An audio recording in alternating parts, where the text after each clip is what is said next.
In the previous video, I talked about Nebraska's offense with regards to production and what we're going to have in 2022. I'm John Johnston with CornNation. I'd appreciate it if you'd subscribe to my channel so that you can support me through the off season. Otherwise, I'll have to go off and do something else like, I don't know, stare at a wall for 9 months or something, which wouldn't be fun for me or for you. So please subscribe. Thank you very much. Let's take a look at Nebraska's defense from last season. Some statistics, just to get an idea of where they were. So last season, they were 54th in passing, nationally, obviously. They were 58th in rushing defense in terms of yards per game, but 72nd in yards per carry at 4.16, which is not that good. 47th overall in total defense, but the stat I look to when I look at a defense is scoring defense. They were 36th nationally, 8th in the Big Ten. So, I always look at that. You can look at different statistics to kind of tell you where the weakness of a team is. For example, Nebraska's 72nd in rushing yards per carry. You look at Wisconsin, you kind of go, wow, they could be in trouble there if Wisconsin can run the ball successfully against them. They're going to have to adjust, play more against the run, which could open them up to the pass. And that's how it works, I think, when you're looking at statistics. You can move up and down the field all you want. We saw that for Nebraska's offense last season. If you can't score, that's where the game is. And we can talk about takeaways and all that kind of stuff, turnovers. Those things certainly are explosive plays, another big one that affects the game. But for me, it really comes down to very simply scoring defense. 36th nationally, probably, I don't know, good enough to get to a bowl game maybe? Probably, yes. If you want an example of how good Nebraska's defense was last season, I think you look to the Michigan State game. The fact that you saw them hold the Spartan offense with Kenneth Walker without a first down in the entire second half. And as the season went on, you started to realize just how phenomenal that was. And of course, it was all, blown up by one mistake.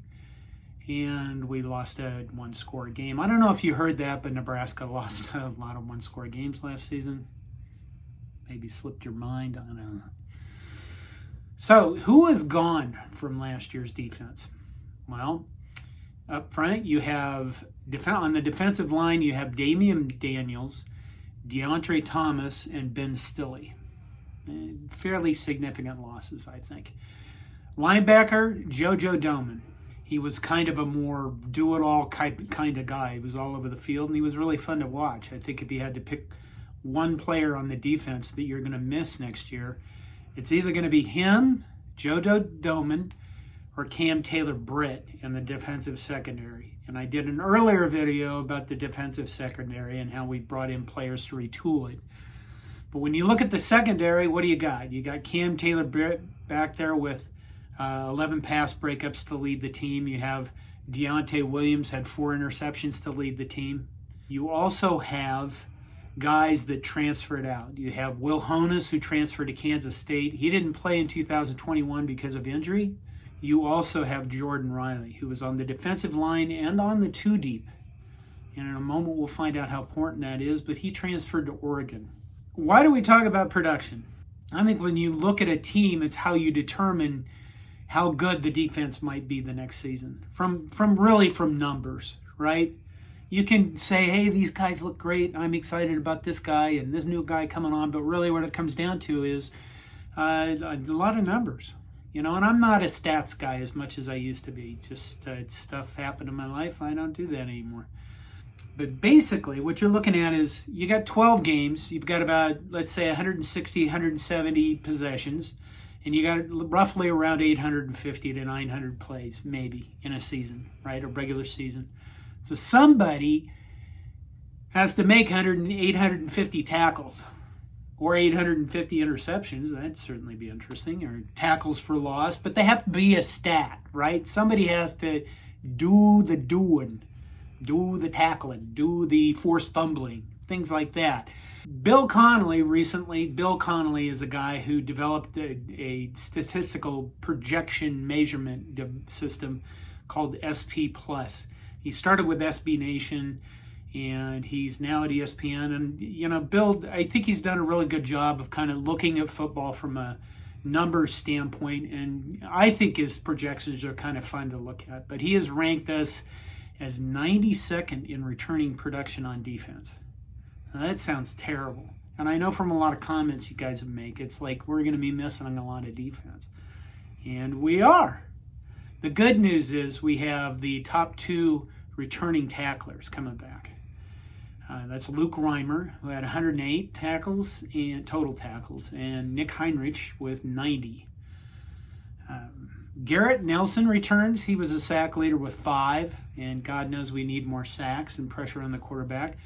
He was also the tackle for loss leader with 11.5. So what's actually gone? Well, we have those guys in the secondary, right? Cam Taylor-Britt, Deontay Williams, Markel Dismuke, with them JoJo Doman and Ben Stilley. And between all of those guys, that's 215 total tackles. So that's a lot. JoJo Doman had 2 interceptions and 2 forced fumbles. I mentioned, was it Williams earlier with 4 interceptions? That's the kind of stuff that you need to reproduce. And then you're looking at the guys that are up front. And in a 3-4 defense, typically you don't depend on like your nose tackle to make tackles. He's there to hopefully consume 2 blockers and just be a big man that holds the line intact up front.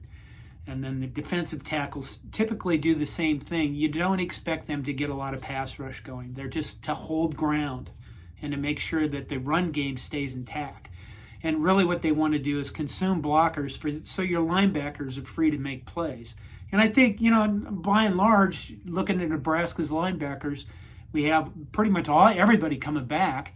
And then it's, that's where the defensive the defense has got its core. You have your linebackers returning. Luke Reimer, Nick Heinrich, Garrett Nelson, Caleb Tanner, and a guy I like, Feldarius Payne, who didn't start. We saw him sometimes. I just love the name, Feldarius. Just looks like a guy who's always going to look good in a suit no matter what's happening.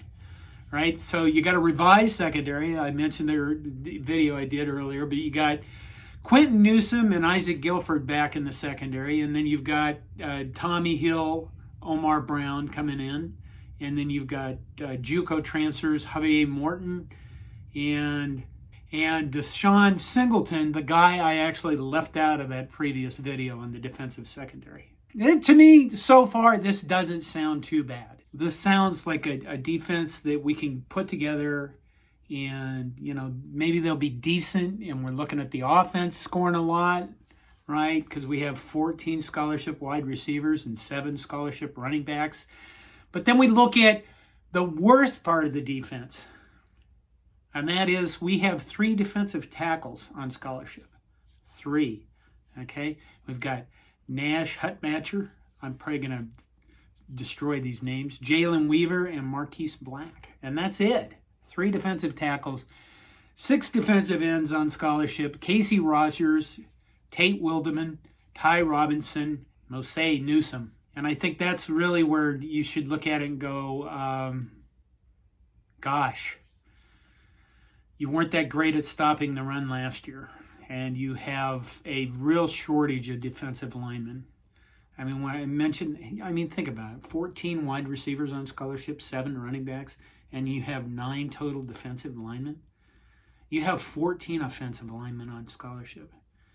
So I would hope or look to Nebraska still picking up some players out of the transfer portal. Remember that some guys are going to go into spring, find out where they are with their team, and then they're going to be transferring and moving around once spring football gets done. So we could pick up some defensive linemen before fall starts, you would hope, although I don't know where they're going to fit because we're already over scholarship numbers. So all of this stuff is really dynamic right now. We've all looked at this, with the recruiting, the transfer portal, how things have changed. Get ready for more change and more players leaving. And maybe more players coming. We'll see what happens. What do I think overall of the defense? I think that the fact that we're missing the defense up front is kind of troublesome because, I mean, we play in the Big Ten West. So who do we have to beat? We have to beat Wisconsin. They run the ball. We have to beat Minnesota. They love running the ball. We have to beat Iowa. They like running the ball. We have to beat Northwestern, and they like pulling people under rock fights. So you kind of look at this team overall on the offense and the defense, and you're going back to the offense and going, could you please score 35 points a game minimum? Because you're probably going to need it, unless something drastically changed before the fall. I certainly am looking for your comments about what you think where the team is and what you think is going to happen, or what you're looking at right now and what worries you and what makes you happy. I think that's good enough for now for the defense. I mean, we will do some status updates as time goes on. We'll do this again probably as spring approaches, and after we get over the spring game, and probably one more time in August. But for me personally, I like looking at position groups because that's how I learn all the names. Because every year we have to replace guys, and you got to know who the new guys are. And this is the best way I've found to learn names. Look at the position groups. Who's weak? Who's strong? That's it for now. Thanks for watching. Please subscribe. Go Big Red.